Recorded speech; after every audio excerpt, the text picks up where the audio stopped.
안녕하세요. 서창훈의 신앙 일침입니다. 한 주간 동안 평안하셨습니까? 오늘 서창훈의 신앙 일침을 시청해 주신 여러분들에게 하나님의 은혜와 평강이 가득한 한 주간이 되시기를 주의 이름으로 축복합니다. 오늘 서창훈의 신앙 일침은 신학이 모든 것을 좌우한다 라고 하는 제목입니다. 작년에 제가 낸 책 가운데 신학은 삶이다 라고 하는 책을 냈습니다. 우리가 믿고 있는 신학이 우리의 교회 생활만이 아니라 가정생활과 사회생활, 심지어 인간관계까지 규정하는 것이다 라고 한 것이죠. 신학은 신학자들의 전유물이 아니라 우리 온 성도들이 다 알아야 하는 진리고 그 진리 가운데 굳게 세움을 입는 것이 올바른 신앙생활인 것입니다. 여러분이 아시다시피 제가 최근에 케냐의 선교지를 다녀왔습니다. 올해가 세 번째 가게 되어졌는데요.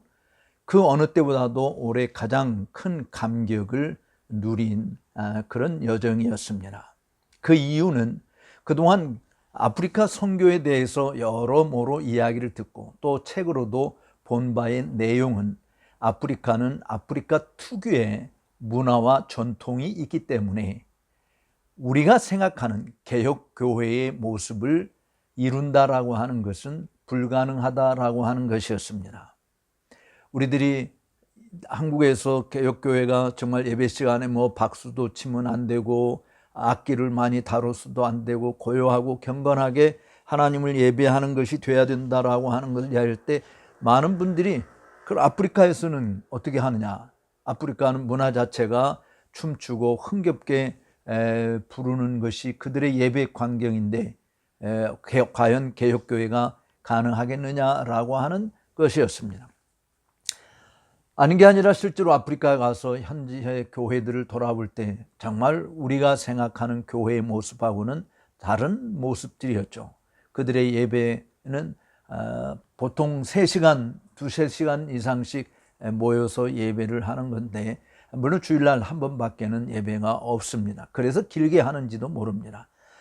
정말 아름다운 것들은 그들 모두가 다 정장을 하고 최선의 노력을 기울여서 아름다운 옷, 화려한 것도 있겠지만 그런 자기들의 형편에 의해서 제일 좋은 옷들을 입고 정장으로 하나님께 나와 예배한다라고 하는 모습은 정말 보기 좋았습니다. 그러나 예배에 흐르는 모든 과정들, 예배 순서들, 이 예배 내용들은 정말 받아들이기가 매우 어려운 그런 모습들도 존재하고 있는 것을 보게 되었죠.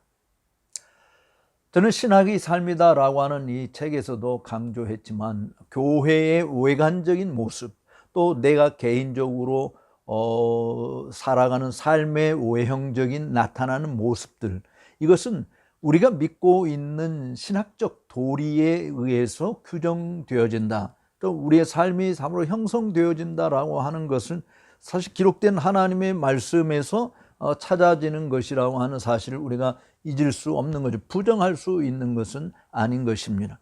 내가 믿고 있는 하나님이 어떤 분인지 알기에 다른 우상을 섬기지 않는 것이죠. 우상 숭배하는 자리에 참여하지 않는 것이죠.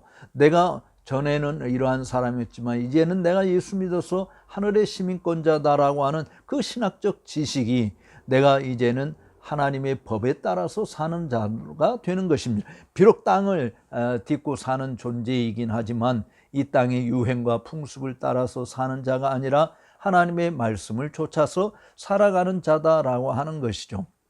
즉 하나님의 말씀이 금한 곳에서는 우리도 하려고 시도하지도 않고 하나님 말씀이 적극 권장하는 것에서는 우리도 적극적으로 그 말씀을 따라 살아가려고 하는 것이죠.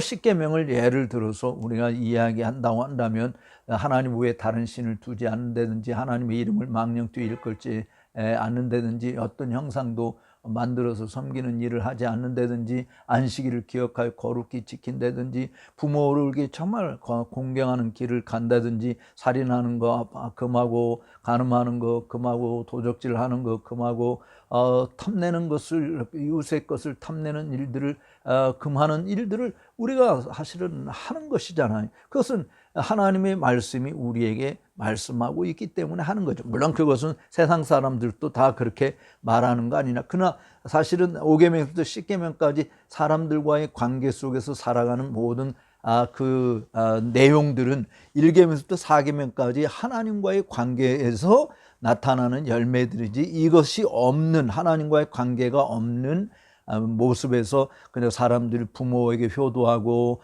사람들에게 해를 끼치면 안 되고, 남의 것을 훔쳐가서도 안 되고, 불륜을 저질러서도 안 되고, 탐내서도 안 된다라고 하는 그런 부분을 이야기한다면 윤리 도덕 종교와 기독교와 다를 바가 사실은 하나도 없는 것이죠. 어쨌든 우리가 믿고 있는 하나님이 어떤 분이냐에 따라서 우리들이 하나님께 나아가는 방식도 다른 거 아니겠습니까?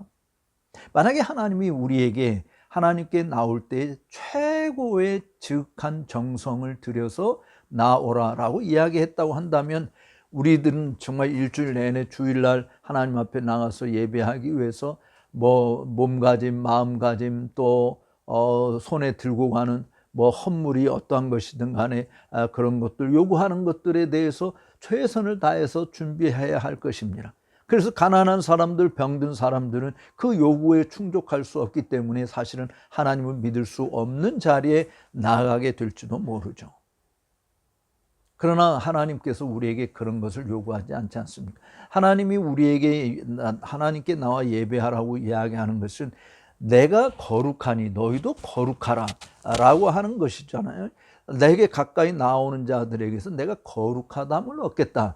바로 하나님이 사실 우리가 모여서 예배하는 가운데 정말 하나님만이 구별된 유일무이한 신이다라고 하는 것을 드러내는 것이죠.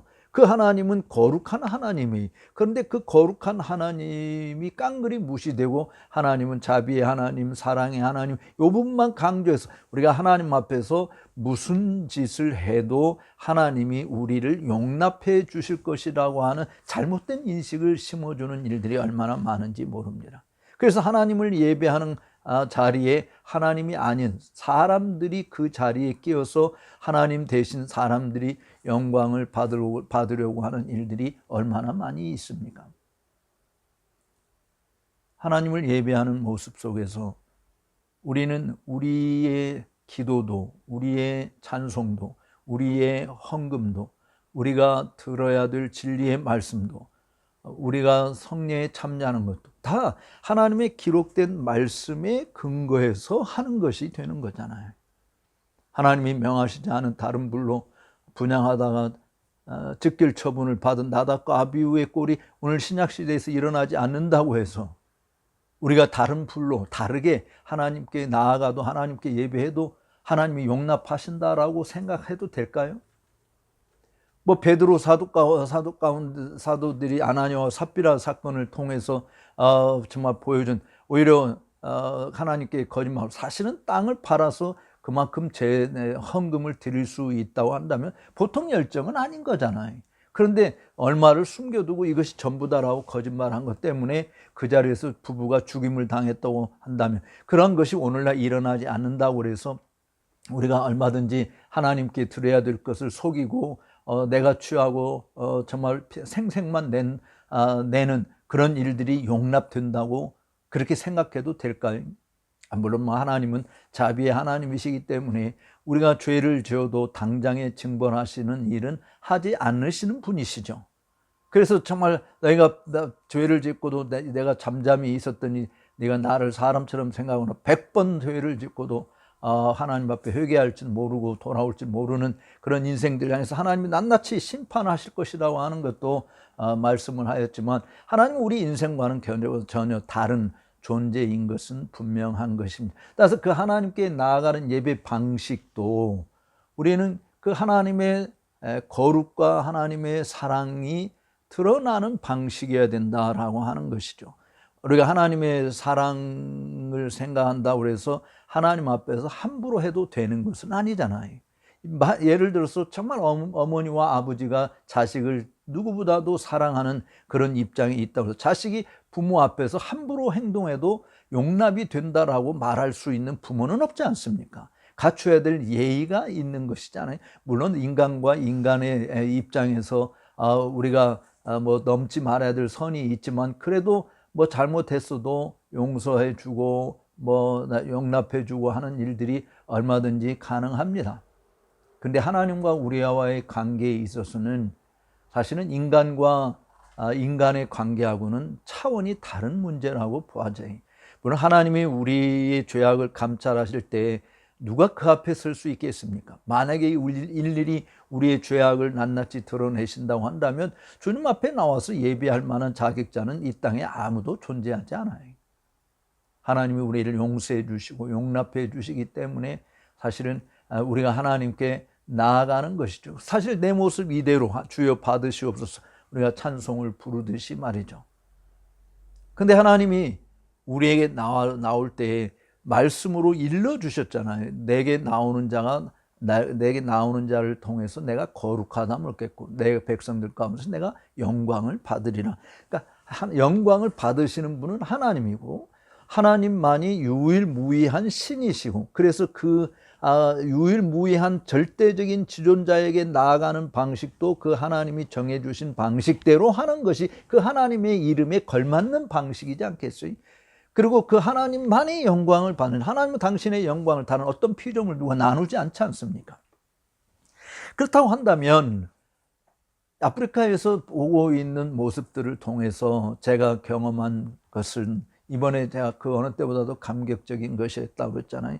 정말 대부분의 예배당 또 모임에서 이들이 하나님을 예배하고 노래하는 이 광경들은 그저 우리 요즘에 복음주의 교회에서 앞에 나와서 북치고 장구치고 꽹과리 치고 뭐 밴드 치고 하면서 부르는 그것과 다를 바 전혀 없습니다.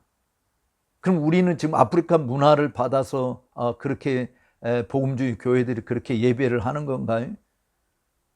사실은 아니라고 아니라고 생각됩니다. 아프리카는 특유의 문화가 있어요. 물론 찬송 부를 때 그들은 몸을 흔들고 춤을 추고 하는 모습들이 있어요. 뭐 어린아이부터 노년까지 다 그렇게 합니다. 그런데요, 선교사님들이 대부분 아프리카는 그렇기 때문에 한국처럼 거룩 그런 거는 찾아보기 어렵습니다라고 그건 거의 불가능합니다라고 이야기했거든요. 근데 제가 아프리카를 떠나기 전에 마지막 주일에 정말 그 트리니티 바프티스트 처치를 나이로비에 있는 교회를 방문했습니다. 사실 그 교회가 있는지도 몰랐었는데 제가 잘 아는 영국의 지인 여러분들도 아실 거예요. 제프리 토마스 목사님이라고 우리 한국개혁주의 설교연구원의 강사로도 몇 번 오신 분인데 그분이 목회하는 동안에 영국 웨일즈 아버리스위스 교회에서 그 교회를 세웠어요. 그리고 그 교회에 선교사를 파송해서 40년 동안 선교 사역을 하고 은퇴를 하고 현지인에게 물려주었습니다. 그래서 제가 케냐에 간다고 하니까 저보고 시간이 되면 그 교회를 한번 방문해 주었으면 좋겠다라고 해서 그래서 한번 찾아가게 된 것이거든요. 근데 놀라운 것은 사실 아프리카 교회는 제가 오전 예배밖에는 없다고 그랬잖아요. 오후 예배가 사실은 없어요. 그런데 그 교회는 오후 예배를 하더라고요.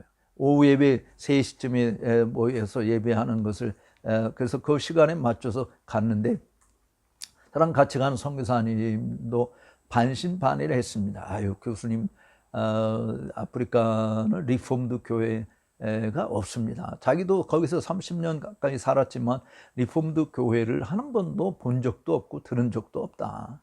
그래서 정말 자기가 리폼드 교회를 세우기 위해서 이들에게 가르치고 하는 일이 얼마나 힘들고 어려운 일인지 정말 이루 말할 수 없다라고 하는 고충을 이야기했었거든요. 그래서 같이 가면서 아마 말만 리폼드지 실제로는 아닐 겁니다. 사실 성경에 있는 대로 같은 말을 하고 같은 마음과 같은 생각으로 온전히 합하라라고 이야기했지만 우리가 같은 말을 하니까 리폼드라고 하는 말을 하고 하지만 그 생각과 뜻이 달라요.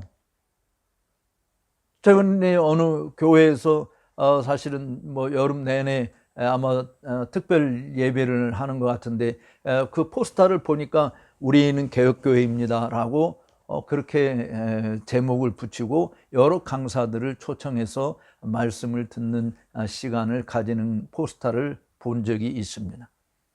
근데 그 모임을 주관하고 있는 교회가 개혁교회냐? 전혀 개혁교회라고 말할 수 없는 교회이죠. 물론 거기에 오신 강사님들도 개혁주의 신학자들도 존재해요. 그러나 거기에 실천적 개혁교회를 실제로 하고 있는, 목회하고 있는 강사는 아무도 존재하지 않습니다.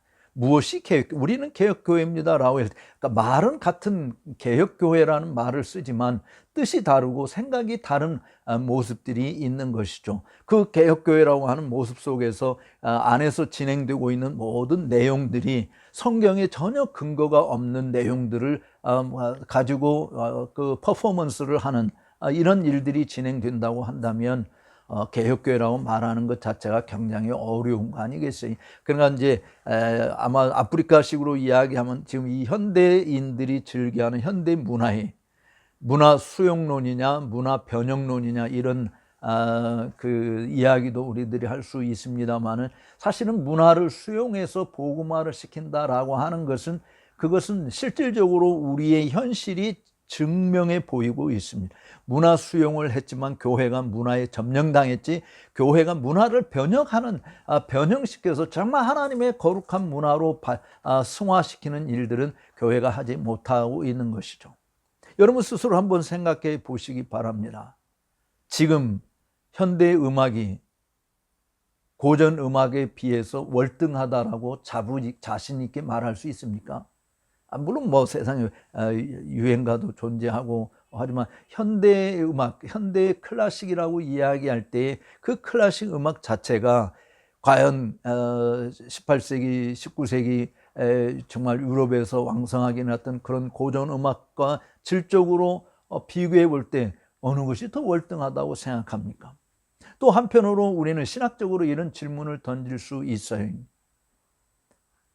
16세기 종교개혁자들, 17세기 청교도들 이런 분들의 영성에 비해서 지금 21세기에 있는 신학자들의 영성이 훨씬 깊고 높다라고 말할 수 있을까요?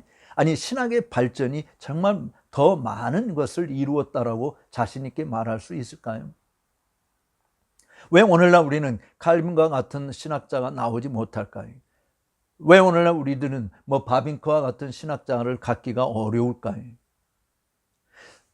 신학 온갖 정말 뭐 제 방에도 많은 책들이 이렇게 있습니다만은 수많은 자료들이 정말 활용 가능한 그런 시대에 우리가 살고 있지만 우리의 깊은 영성과 어떤 지성과 어떤 도덕성 이런 부분들은 그들에 비해서 월등하게 저하된 모습을 보여주고 있는 것입니다. 우리 시대의 문화를 수용했기 때문에 일어나는 일이라고 봐져요. 그러나 청교도들이나 종교개혁자들이나 그들이 보여준 영성의 영적인 어떤 경건의 능력이라고 하는 것은 그 당시의 시대적인 문화를 받아들인 것이 아니라 도리어 문화를 변화시키고 새롭게 기독교 문화로 창조해가는 그런 능력을 발휘했던 것을 보게 됩니다. 그것은 하나님의 말씀만이 가능한 것이죠. 사실 하나님의 말씀이 사락구 운동력에서 좌우의 날선 어떤 검보다도 예리하여 혼과 영과 관절과 골수를 찔러 쪼개기까지 한다고 했는데 그런 마음의 생각과 뜻을 다 감찰해서 들춰내서 하나님 앞에 벌거벗은 모습으로 손들고 천부의 의지 없어 손들고 주 앞에 나옵니다라고 고백하게 하는 일들이 얼마나 일어나는가 말이죠. 다시 말해서 다시 아프리카로 돌아가서 좀 말씀을 드리면 바로 이 트리니티 바프티스트 처치를 가서 보면서 놀란 것이 정말 그 선교사님이 그토록 갈구하던 개혁주의 책들이 목사님 서재에 즐비하게 꽂혀져 있고 그리고 그 오후 예배도 존재하는데 오후 예배에 300여 명의 성도들이 모여서 예배하는데 저는 정말 제가 놀란 것은 70년대 우리 대한예수교 장로회 합동측 교회 또는 고신측 교회처럼 그 거룩한 정통 장로교식의 예배 스타일을 그대로 가지고 있더라고요. 그리고 아프리카 교회의 모든 교회가 다 가지고 있는 악기들이 전혀 존재하지 않고 피아노 외에는 악기 사용을 하지 않고 예배 시간에 부르는 찬송도 시편과 우리 예전에 정말 70년대에 있었던 새 찬송가에 있는 좋은 노래들, 그런 노래들로 이렇게 정말 성경적이고 개혁주의 신학이 그대로 반영되어 있는 찬송을 부르는 모습을 보았습니다. 목사님 설교하는 것도 외국에 가서 공부하고 오신 분이 아니고 그 선교사님이 40년 동안 밑에서 가르치고 훈련시켜서 현지인에게 맡기고 이제 은퇴를 하시고 영국으로 돌아가시는데 그 이어받은 목사가 설교하고 하는 내용들이요, 저는 깜짝 놀랐어요. 하나님의 도덕법의 유용성에 대해서 이야기하는데 그 교회 성도들이 다 기독교 강요를 읽고 있고, 아니 아프리카에서 목사들조차도 기독교 강요가 있는지조차도 모르는데 그 교회 성도들은 그거를 읽고 있고, 목사님이 대요리 문답에서 도덕법에 대해서 언급하고 있는 내용들을 가지고 강론을 하면서 성도들에게 차근차근 말씀을 전하는 이런 모습을 보고 너무너무 놀랐던 것입니다. 저는 그 선교사님과 끝나고 돌아오면서 이렇게 질문을 했어요. 한국 교회의 선교 50년이라고 케냐도 이야기하는, 왜 우리 한국 선교사님들은 이렇게 자랑스럽게 내놓을 만한 교회 하나도 갖추고 있지 못하는, 수많은 예배당을 세웠고 수많은 선교사들이 와서 활동하고 있는데 정말 자랑스럽게 우리 한국 교회가 이렇게 선교해서 정말 이렇게 건실한 교단으로 또는 교회로 성장했다고 하는 그런 모습을 보여줄 수 있는 것이 하나도 없을까? 근데 영국 선교사님은 왜 이게 가능한, 그 모습을 보면서 생각한 것이 바로 신학이 교회의 모습을 형성한다라고 하는 것입니다. 지금 우리 한국 교회가 엉망진창이 되어져 가고 있는 모습 중에 하나는 신학이 없기 때문에 일어나는 일이에요. 오래전부터 이야기되었던 것입니다. 우리가 말로만 리폼드 신학이다, 개혁파 신학이다라고 이야기할 것이 아니라 실질적으로 그 개혁파 신학이 뭘 말하고 있는지를 바르게 가르쳐서 교회의 모습이 그 신학 위에 굳게 세워져 있고, 또 가정생활이 그 신학 위에 세워져 있고, 또 우리의 직장생활과 사회생활이 다 하나님의 기록된 말씀에 의해서 움직여지고 형성되어지는 그런 거룩한 열매들이 다시금 우리 가운데 있어야 되지 않는가.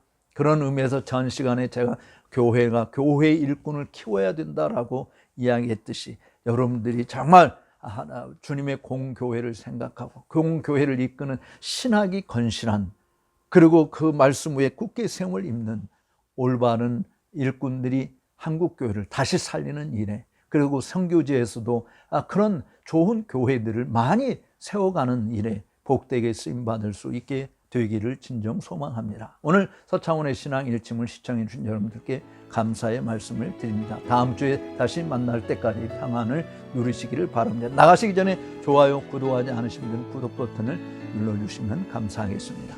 고맙습니다.